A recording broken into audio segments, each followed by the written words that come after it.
My name is Brittney Jetton, and this is my persuasive speech on why the U.S. should legalize marijuana. The possession, sale, and use of the cannabis plant is one of the most polarizing subjects in the country and has been for over 50 years. Marijuana is the most widely used illicit drug in the world, with the definition of a drug being a chemical substance that affects the processes of the mind or body. The federal government spends $15.7 billion annually on the war on drugs, and state and local governments spend $16 billion annually, combining for a total of nearly $32 billion. Around 43% of the 1.5 million drug arrests in 1996 were for marijuana offenses. Marijuana is the third most valuable crop in the United States, and taxes and licensing fees from this market would generate several billion of dollars each year. If legalized, taxes from the sale of marijuana could be used for multiple benefits such as paying the national debt, drug prevention, and treatment programs. Marijuana would provide many benefits for millions of people if it was legalized for personal use, medical use, and industrial use. Benefits for the legalization for personal use. The primary effects sought by those using cannabis recreationally are pain relief, euphoria, relaxation, and changes in perception. These effects are caused by three active chemicals in cannabis known as cannabinoids. They are THC, CBD, and CBN. THC is the chemical involved in the high or euphoria, considered the mood elevator. CBD is the chemical involved in killing pain and relaxation, and CBN is the chemical that causes a person to feel sleepy. Effects vary depending on dosage, with effects at low doses including a sense of well-being, mind enhancement of senses such as sight, smell, taste, and hearing, subtle changes in thought and expression, talkativeness, giggling, increased appreciation of music, increased appetite, and mild closed-eye visuals. At higher doses, visuals may become more prominent, sense of time is altered, attention span and memory are frequently affected, and thought processes and mental perception may be significantly altered. In 2009, those charged with marijuana violations, approximately 88%, 758,593 Americans, were charged with possession only. The remaining 99,815 individuals were charged with sale or manufacture, a category that includes all cultivation offenses, even those where marijuana was being grown for personal or medical use only.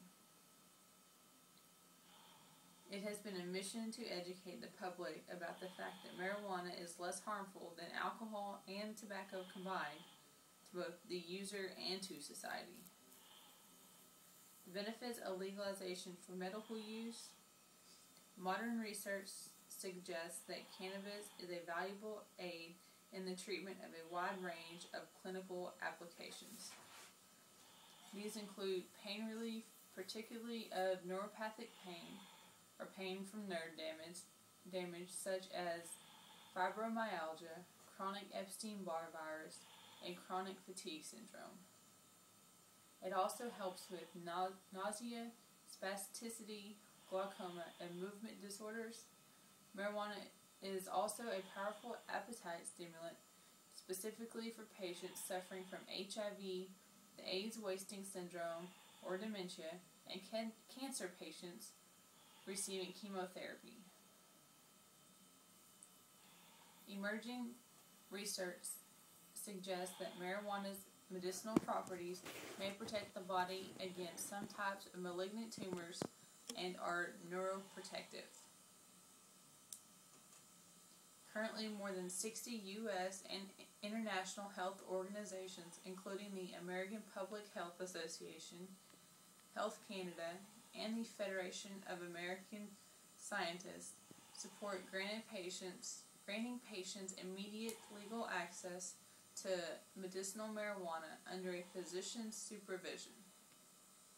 Several others, including the American Cancer Society and the American Medical Association, support the facilitation of wide-scale clinical research trials so that physicians may better assess cannabis's medicinal potential. When using a vaporizer with less or no smoke formed and a cooler temperature, the irritating or harmful effects of smoke and associated toxins are greatly reduced or even eliminated. Stage in which marijuana is given medically, doctors prefer that vaporizers be used. Medical marijuana is one of the most widely supported issues in the drug policy reform. Marijuana is the best drug to be put into medical use since it was ranked lowest for withdrawal symptoms, tolerance, and dependence or addiction potential. It ranked close to caffeine in the degree of reinforcement and higher than caffeine and nicotine only in the degree of intoxication. And now the benefits of legalization for industrial use as hemp. It is not illegal to grow hemp in the U.S., and it has only been in its current state since the adoption of the Controlled Substances Act in 1970. The market for industrial hemp products is growing rapidly, but even if it were not, when has a crop ever been outlawed simply because the government agencies thought it would be unprofitable to grow? The hemp industry has positioned itself over the past decade to once again become a major global economic force in the 21st century. Hemp is one of our planet's most important natural resources, and we, as a nation, should advocate using it to its full potential. The legalization of marijuana can benefit millions of people in 3 different ways, which are personal use, medical use, and industrial use. Tobacco and alcohol kill millions of people every year, but create millions of jobs, and these jobs help the economy.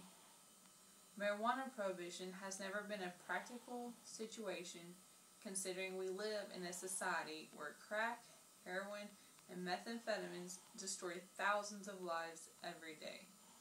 It is the United States government's job to carry out the will of the people with no discretion other than the consideration of safety and the well-being of its citizens.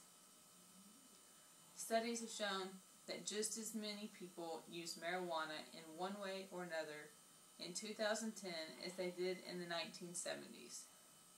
So the war on drugs has done nothing but cost U.S. citizens money and lives. So the only logical conclusion one should make is the legalization of marijuana.